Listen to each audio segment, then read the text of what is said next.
This show is produced by the Hartman Media Company. For more information and links to all our great podcasts, visit hartmanmedia.com. Welcome to the AIPIS show for accredited income property investment specialists and those who aspire to be. If you're a real estate, mortgage, or financial professional, this is the place for you. We'll explore innovative investment analysis, sales, marketing, and income-generating strategies for the most historically proven wealth creator, income property. Learn from the experts as they show you how to build a better business and a better life. Inflation is crazy right now. We heard Stuman last night reference, I think he said it was 6% this month or last month or whatever. And so our next speaker is going to talk about how to capitalize on a marketplace in that condition, how to capitalize off what's coming. For most people out there in seasons like 2008 to 2011, most people are losing. You guys might have been some of them. I have no shame in admitting I lost everything. I started my real estate investment business 2005 as a 21-year-old. Had no idea what I was doing, but I was in the right place at the right time. Stated income, stated asset, 100% finance loans. You guys remember that? I was buying houses every day.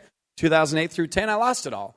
And shame on me or whatever, shame on the economy that first time. But this next time I'm excited because in the type of economy where I lost everything, this next time is going to be my career-defining moment. In whatever's coming, whatever it looks like, because there's a lot of different factors this time around than there was in 2008. But I've watched really wealthy people get exorbitantly wealthy in down times when the majority of people are losing. Who knows what I'm talking about? Raise your hands.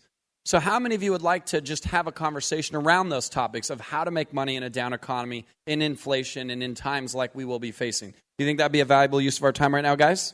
Yes or no?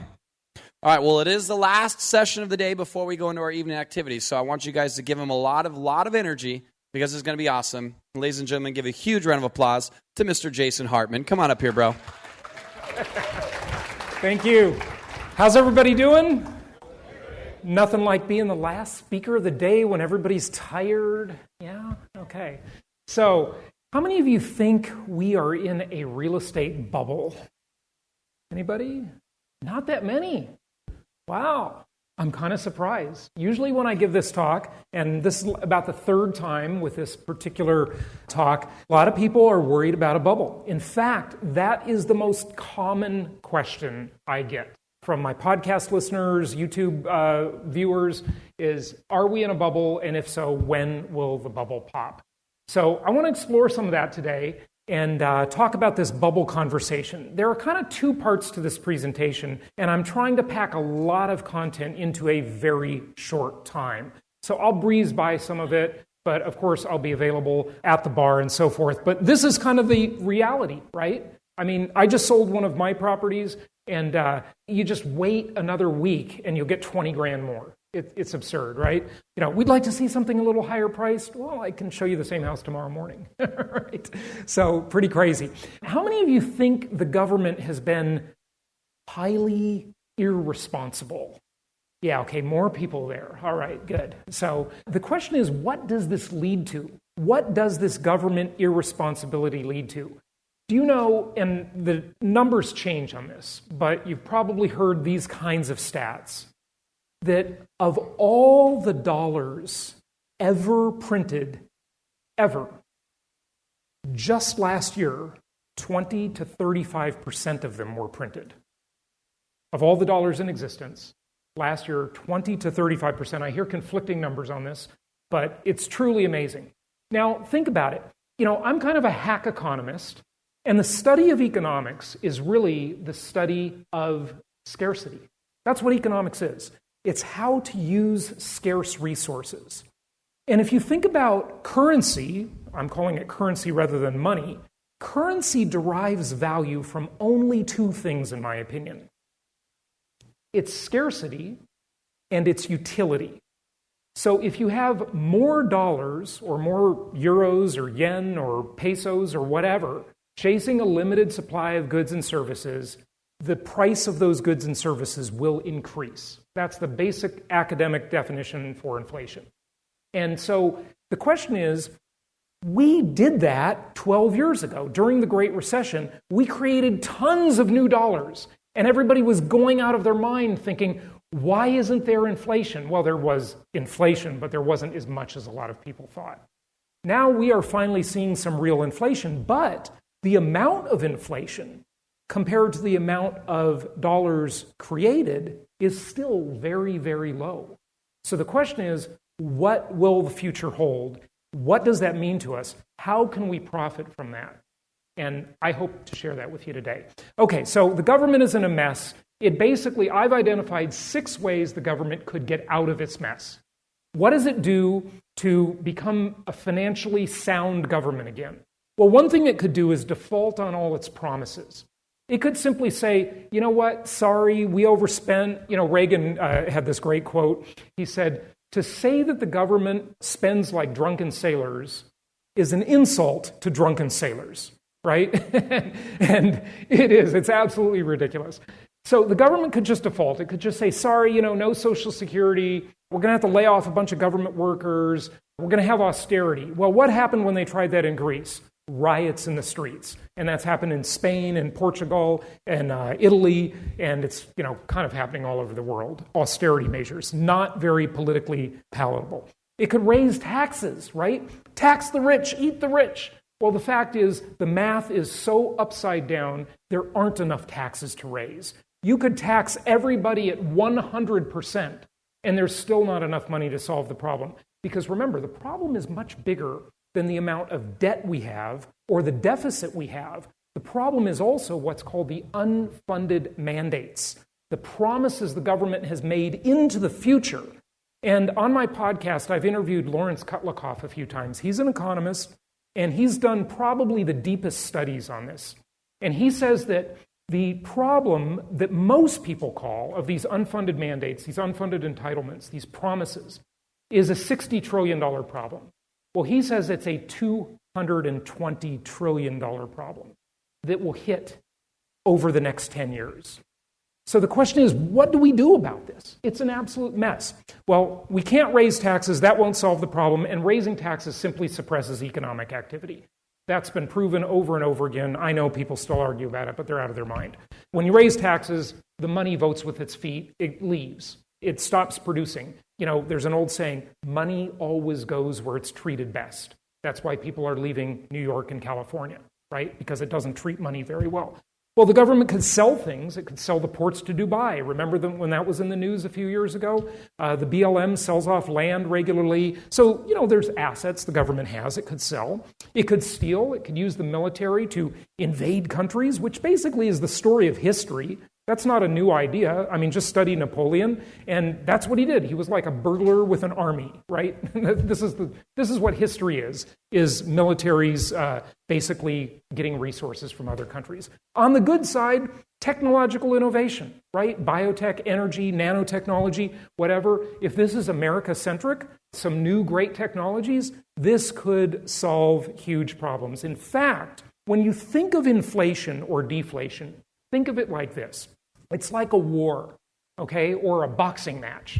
So in one corner, we have bad fiscal and monetary policy.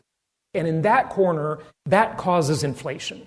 In the other corner of the ring, we have technology. Technology is deflationary. Certainly, we've all seen this, right? My first cell phone cost $3,200.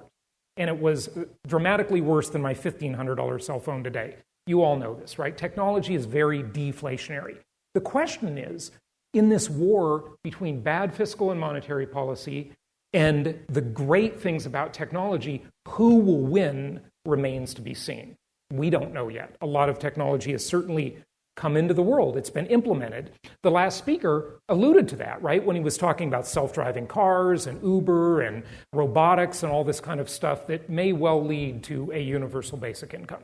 Just out of necessity. No matter what you think about that, I'm a libertarian. I have some very libertarian friends who actually are for UBI, which blew my mind for a while, but it may just be the reality. The most likely thing that'll happen, though, is inflation.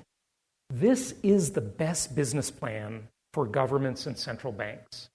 This morning, I think it was Cody talking about this. Yeah, it was Cody talking about it. He alluded to the idea of how governments inflate away their debts. Think about it. If you owe $1 trillion to China and the inflation rate is 10%, then suddenly you got a $100 billion discount on that debt. Because when there's inflation, basically that enriches borrowers and impoverishes lenders. And governments and central banks are the two most powerful entities the world has ever known. They have standing armies. They have nuclear missiles. They have aircraft carriers. I don't think you can bet against them. So what do? Well, what if we align our interests with them and we just basically do what they're doing? What if we follow their business plan and we think about how could that enrich us, especially as real estate investors? Because income property is the most historically proven asset class in the world. I bought my first rental property when I was 20 years old, fell in love with real estate. It's been my whole career. And my company now helps investors buy properties nationwide. We do about 500 deals a year, give or take. And we help people buy mostly single-family homes in different markets around the U.S. that make sense. So, I teach this stuff, and then I actually help people do it. That's what my company does. It provides a network of sellers for them to buy properties. And so this is the most likely outcome, inflation. In fact, it's been the business plan for decades. I mean, think about it. Ever since the Federal Reserve was created just over 100 years ago, that's been the game plan. But it became especially the game plan 50 years ago. 50 years ago, something happened, and some of you probably know what I'm talking about. I'll show you a video in a second about that. This really became the game plan. And a lot of people, sadly, are still following the old rules. Okay, so to understand inflation, we need to distinguish between nominal and real. Hey, what's that called? Okay, in 2021, it's a $5 bill. What was it called in 1970? Oh, it's still called a $5 bill. Yeah, same name. Different value, though, right? Yeah, absolutely different value. So that's nominal, in name only. The name of something is meaningless. All we care about is what it will buy. So we need to understand inflation is this insidious hidden tax. It hurts most people, but it makes real estate investors very, very wealthy if they do it right. Destroys the value of savings, stocks, bonds, even equity in real estate. So equity in real estate is actually something that you might want to avoid if you think there's a lot of inflation. I know, it sounds counterintuitive. We'll get to that in a moment. But thankfully, it destroys the value of my favorite four-letter word, debt. Destroys the value of debt because we pay the debt back in cheaper dollars. It's the most powerful method of wealth redistribution, not taxes, but inflation, most powerful method. And it redistributes wealth from lenders to borrowers and from old people to young people. So from lenders to borrowers, most of us understand. If you borrow money, you get that money in today's dollars, but you pay it back in tomorrow's dollars after inflation hit it and the money has less value. That's wonderful, absolutely wonderful. Why does it redistribute wealth from old people to young people, though? The old people hopefully have assets. They have stocks, bonds, and savings, right? And the young people have debts.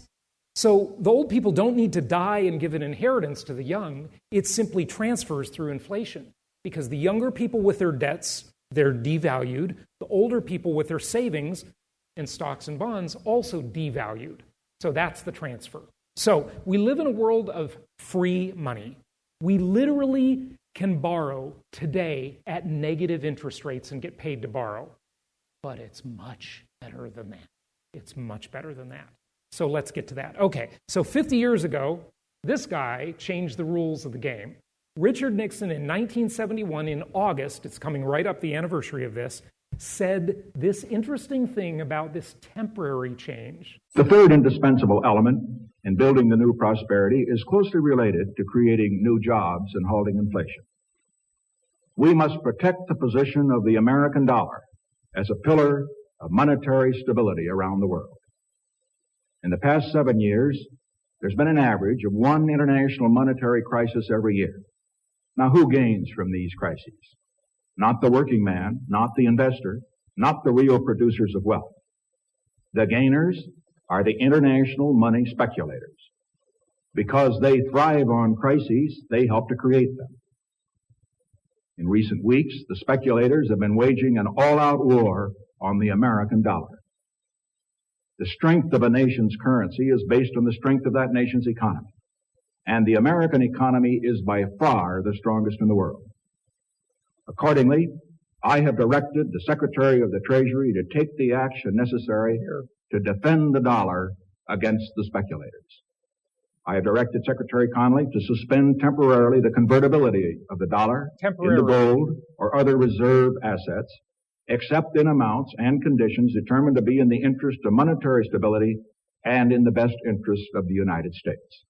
So Nixon said temporarily 50 years ago, and that's still the deal today. You know, Milton Friedman, the great economist, he used to say there is nothing so permanent as a temporary government program. I love that saying. It's great. Okay, so let's see. So let's talk about a real-life example that happened to tens of millions of people. Don't worry about this wonky spreadsheet. There's only a few numbers you have to pay attention to. I'll go over it with you. So let's go back to 1972, the year after Nixon took us off the gold standard and made the dollar fake news. The dollar just became a piece of paper at that point, not backed by any gold, okay, under the old Bretton Woods Agreement. So in 1972, the median price for a house was just over $18,000. I'll get the laser pointer out here. Just over $18,000. And if you put 20% down, you'd borrow just over $14,000. The interest rate back then was 7.37%. 7.37% makes you realize how great it is today, right? But the house was a lot cheaper. So in 1972, a dollar was worth a dollar because there was no inflation yet. So let's review this house now. Dollar's worth a dollar. The annual payments on this house are $1,211 per year or $101 per month. That's the mortgage payment. But what if you go 12 years forward? George Orwell wrote that great book. You all better read because it's happening, 1984, right? So the dollar is now worth 40 cents, and this 101 payment is now $41. So that fixed rate loan got cheaper and cheaper every year. Everybody was still writing this check for the same amount per month, but the value of the check was lower. Okay, so what? Well, maybe not. So now we get to 2001. They're paying off the mortgage. The mortgage is going to be done. The dollar's only worth 24 cents. The monthly payment is only 24 real dollars, even though the check still says 101 nominal dollars. So let's summarize what really happened here. And this really happened. It's not a theory. It happened to millions of people. Remember, they borrowed just over $14,000. They paid back over $36,000, about 3 times what they borrowed. But after inflation, they really only paid back $16,393. Okay? They still paid back more than they borrowed after inflation. But those payments were tax deductible. So after inflation took its bite out of the money and taxes gave them a benefit, and this is for an owner-occupied home, by the way, not an investment property. It's much better on a rental property for several reasons. They really only paid back $12,655. So they thought they were borrowing the money at 7.37%. After inflation, they were only borrowing at 1.06%, but after inflation and taxes, they got paid to borrow, negative 1.16%. They got paid to borrow the money. This happened to tens of millions of people. And think about it, on a rental property, I mean, this is the reason debt is my favorite 4-letter word, because I don't pay my own debts. I outsource the obligation to a tenant. You do the same thing, right? We all do that. It's a wonderful thing. Think about it. What other asset or what other company, you know, the biggest company in the world, Apple, right? Or maybe it's Amazon now, I don't know which. What other company can capture 33 to 40% of someone's income every single month? There's nothing that does that except a landlord. So every single month, the first 12 to 15 days of the month, approximately, your tenant is working for you. All of the stuff they do at their job is to help you. Send them a thank you card. Pretty good deal, okay? So you get paid to borrow the money. Awesome deal, right? That's called Inflation Induced Debt Destruction.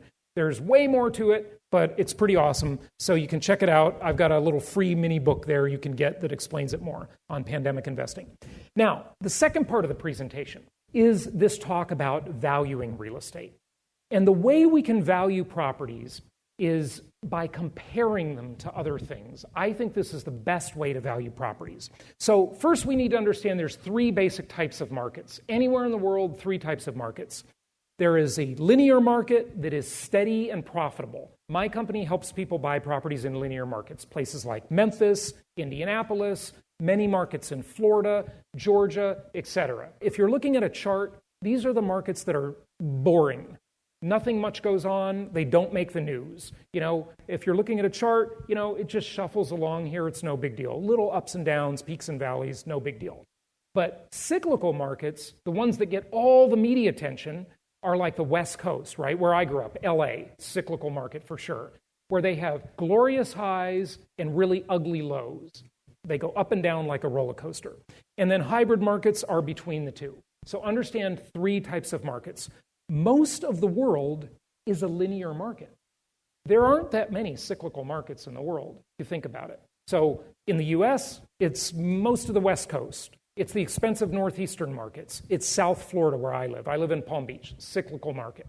And around the world, it's places like Dubai, Hong Kong, London, Paris, places like that, these trophy cities, all cyclical markets. Most of the world is linear, just chugs along and does its thing. So this question is a question I always ask, and my podcast listeners said it's the Jason Hartman question. I obviously didn't invent the question, right? But it's compared to what? And a friend of mine, my buddy George Gammon, he says it this way: is it cheap or is it expensive? And this is how we can know whether we're in a bubble and where we're going. Is it going to keep going up, or are we going to have a crash? So I created a new index called the HCI, the Hartman Comparison Index. And I'm going to share with you just a small sample of it today because we don't have much time. A lot of it is based on something I call packaged commodities investing. And I don't really think real estate is the ultimate investment. I think commodities are the ultimate investment because commodities, unlike dollars, have intrinsic value. They are meaningful regardless of any currency. Every human on earth needs them. And if you think of your properties that you buy as a package of commodities, copper wire, glass, steel, petroleum products, concrete, lumber, obviously, that's been crazy lately. It's up, down, now it's a little down again, but way up still overall. You're investing in packaged commodities. See, all the linear markets in the world have one thing in common, and this is how you can for sure know if you're in a linear market. Is the land really cheap? When you're buying a property, you're buying two things. You're buying the house or the apartment building or whatever sitting on the land, the improvement, and then you're buying the land itself, two components. So if the land value is high, you are in a cyclical market. If the land value is low, like Memphis, where 80% of the value is the structure, the packaged commodities, that's a linear market. So linear markets don't appreciate as much, but they're far more stable and they have much better cash flow. And they tend to be landlord friendly. So if you get a bad tenant, you can get them out, right, and start getting a paying tenant. And they tend to be business friendly. So this is where money goes because that's where it's treated best. Okay, so our rich Uncle Jerome Powell has been changing the game on us, and a lot of people aren't paying close enough attention and they're not doing the right thing. So if you look at a couple of the popular indexes, and I don't have time to go into all these, but the FHFA's HPI, Home Price Index, is very popular. The Case-Shiller Index, obviously, you hear about that one all the time. This one has huge flaws. Let me just tell you one of them. The Case-Shiller Index profiles 20 markets. Guess what? Of these 20 markets, when there's there's about 400 markets in the US, MSAs, Metropolitan Statistical Areas, well, guess what? Case-Shiller, of their 20 markets, 15 of them are cyclical. How could that be the right thing to do? You can't get the right pulse on the market when 3/4 of that index is cyclical. Doesn't work. This one is my favorite, actually, the Housing Affordability Index. I think this one is pretty darn good, but it does have a couple of flaws. One of them is certainly that it doesn't account for foreign money in a market, and it doesn't account for non-working people like rich retirees. So the Housing Affordability Index pretty good otherwise, but it has some blind spots, okay? So let's look at my index. So let's compare the price of real estate to gold. Now, I'm not a gold bug. I do own some. I own some Bitcoin. I'm not a Bitcoin bug, but whatever. Gold has been considered money for 5,000 years. 5,000 years ago, 1 ounce of gold would buy you a toga and a pair of sandals. Today, it'll buy you a nice man's suit and a pair of shoes.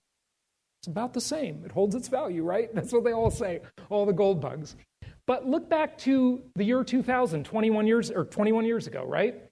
If you wanted to buy the median price house, it would cost you 610 ounces of gold. Today, if you wanted to buy that same median price house, it would only cost you 186 ounces of gold. So that briefcase would be a lot lighter with its gold bars. So, compared to gold, is real estate cheap or expensive? Compared to gold, it's what? Cheap, absolutely. Okay, so what about Bitcoin? So Bitcoin didn't exist 21 years ago, but let's go 10 years ago. 773,000 Bitcoin to buy the median price house. Today, 9.6. And I don't know what Bitcoin's doing, the last few days, but it's about the same, I think. Okay? So only 9.6 Bitcoin you can buy a house. Okay, price in Bitcoin? Cheap, right? Okay. How about oil? The world runs on oil. What if you wanted to buy a house with barrels of oil? Now, here's the reason we're talking about this. If we go 21 years back, think about it. The last 21 years, you didn't have to store your savings, your wealth in dollars, did you?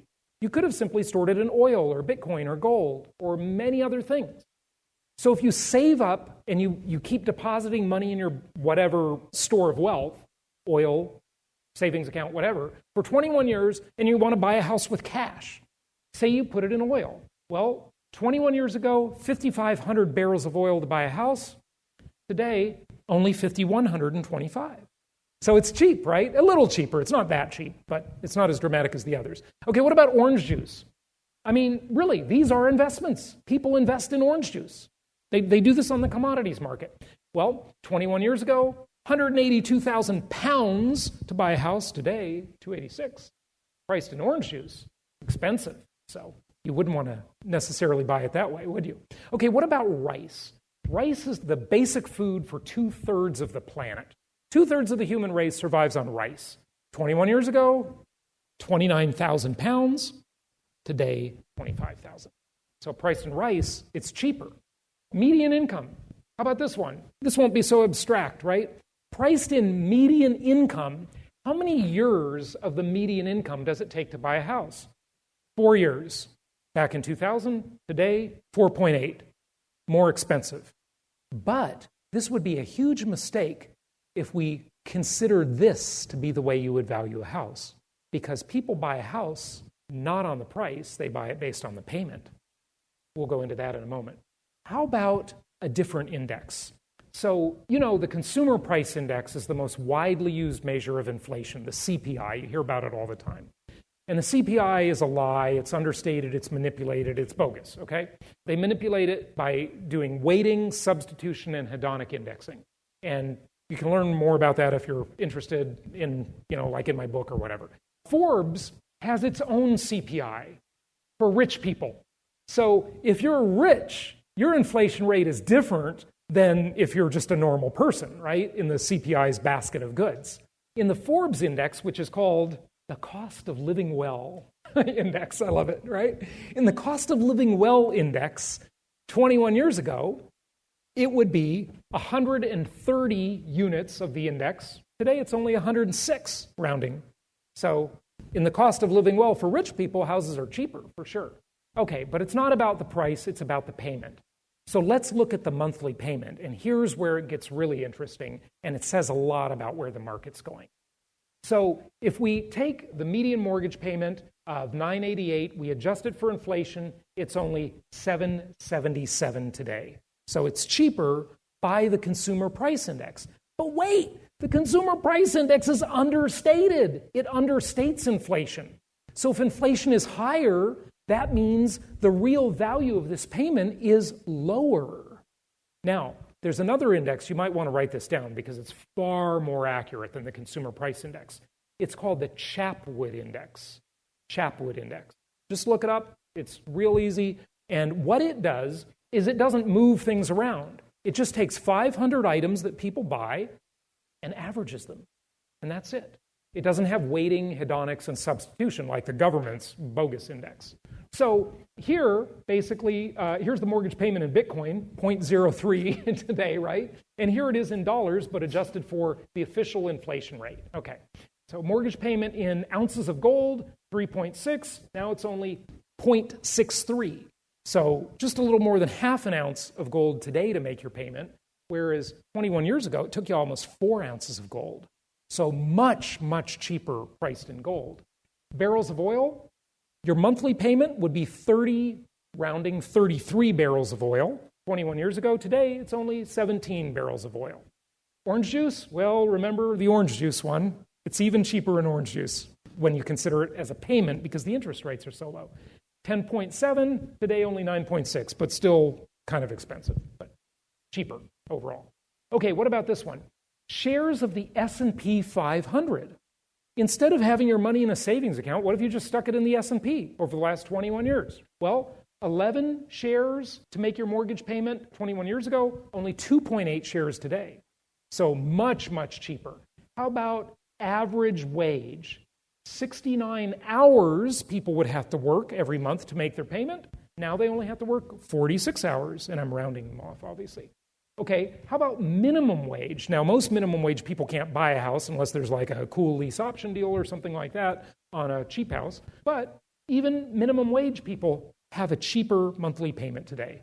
So pretty good. There's the index, okay? There's the median home price. And here you can see it's below 100, meaning in the last 21 years, the price of the house, paying cash, is lower overall.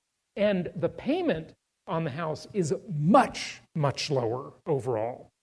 Here's another way to look at it. The mortgage payment today is $657 cheaper. This is last year's stat, okay? $657 cheaper.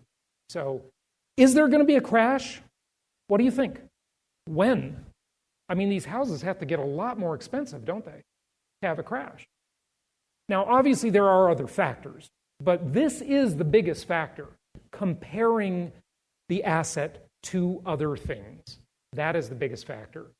So how many people think there's going to be a crash, a real estate price crash, like in the next year? Nobody? Not a one? Okay, 2 years. Maybe, you don't know. I mean, what if interest rates go up a lot, right? Okay, 5 years? A lot more, yeah. That's opportunity, right? But the opportunity is really now. I mean, it's excellent. So there's a lot more on my YouTube channel. Check that out. You've got the pandemicinvesting.com book there. I just want to close with a little poem. This is a very meaningful, quick little poem, and it was written by a guy named Donald Wheel in 1977. 1977, this guy wrote this. And he was a commercial real estate broker in New York City. And I want you to check out his perspective. One of the things I'm constantly saying on my podcast is that people need to have a sense of history. They must listen to old TV shows, watch old movies, listen to old music, just to get a sense of how things used to be. It's so easy to forget that. So just quickly, here's his poem called The Reluctant Investor's Lament. I hesitate to make a list of all the countless deals I've missed. Bonanzas that were in my grip, I watched them through my fingers slip. The windfalls which I should have bought were lost because I overthought. I thought of this, I thought of that, I could have sworn I smelled a rat. And well, I thought things over twice, another grabbed them at the price. It seems I always hesitate, then make up my mind when it's much too late. A very cautious man am I, and that is why I never buy. When Tucson was cheap desert land, I could have had a heap of sand. When Phoenix was the place to buy, I thought the climate was much too dry.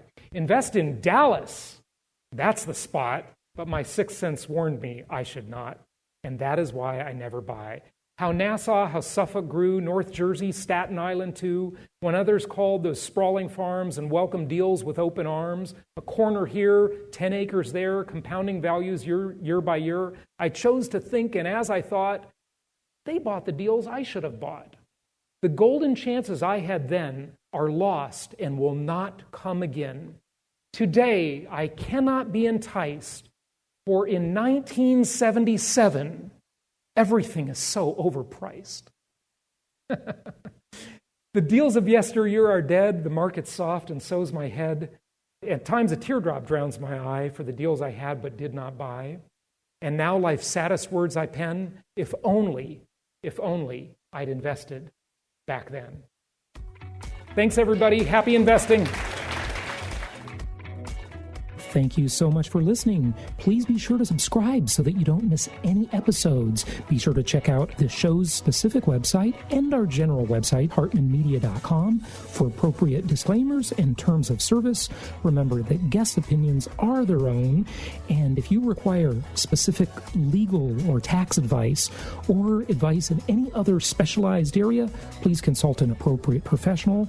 And we also very much appreciate you reviewing the show.